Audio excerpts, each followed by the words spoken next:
So there is a new report out showing that Donald Trump is going to roll back even more environmental regulations if he wins the election in November.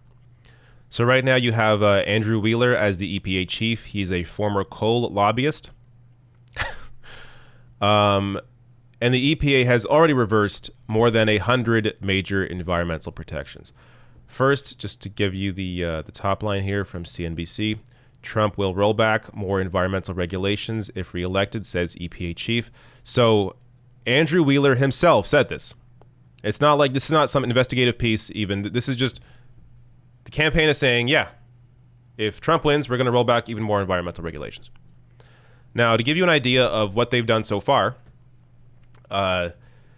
National Geographic has a long, I have not even gone through it, long running list of many of the things that Trump has rolled back. Let me give you some examples here. Offshore drilling safety rules rolled back.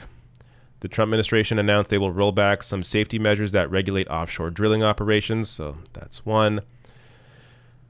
Trump signs pipeline orders. President Trump signed 2 executive orders that will smooth the path for companies to build oil and gas pipelines and limit the tools states have to block them. So again, actively, not even just, ending the Paris Climate Accord, but actively working against the environment, doing whatever he can to destroy it through helping fossil fuel companies. And you also saw that with DAPL, the Dakota Access Pipeline. Barack Obama eventually caved to those protests and ended DAPL before he left office. Trump came in and restarted it. Now, luckily, eventually, a court did end up blocking that. It took 3 years or 4 years for that to happen.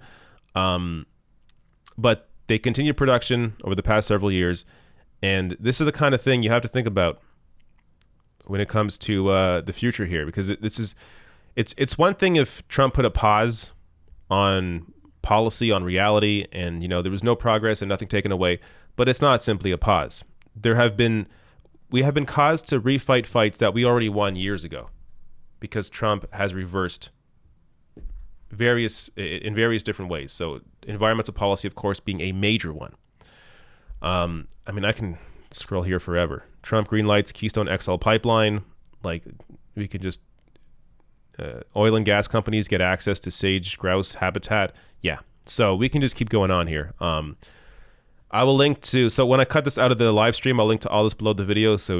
Or if you could just look up National Geographic running list of how President Trump is changing environmental policy, you'll find it. Go through the list. It is a long one. Give you some other major ones here. So this was posted back at the end of last year. Trump is rolling back over 80 environmental regulations. Here are 5 big changes you might have missed in 2019. So I think they mentioned them here. Major actions in 2019 include loosening regulation on methane emissions, repealing the Obama-era Clean Water Rule, weakening the Endangered Species Act, and rolling back offshore drilling safety regulations, which I already mentioned. So, yeah, just there is no way, the left has no voice here, obviously. And the idea that anybody, forget left, right, center, the idea that humanity would somehow benefit in any way from 4 more years of this insanity, it's just, you're not attached to reality. It's important to end the bleeding now. Another example here, this is from the Public Employees for Environmental Responsibility. Criminal enforcement collapse at EPA. Also not a surprise here. So Trump, of course, has not gone after various violations of environmental regulations that, a normal administration would. But Trump lets it go because corporations have all the say. Remember back in 2016 when he was running as the anti-establishment candidate? Oh, somebody different. An outsider. Not at all attached to Washington. He gets in, and even if you want to continue loving your dear leader, people that are actually in charge doing the policy are directly connected to massive corporations, to Wall Street, have absolutely no connection to the lives of real people and to the reality, when it comes to the environment especially, have no connection to the reality that we continue facing a climate crisis that nobody in power is taking seriously.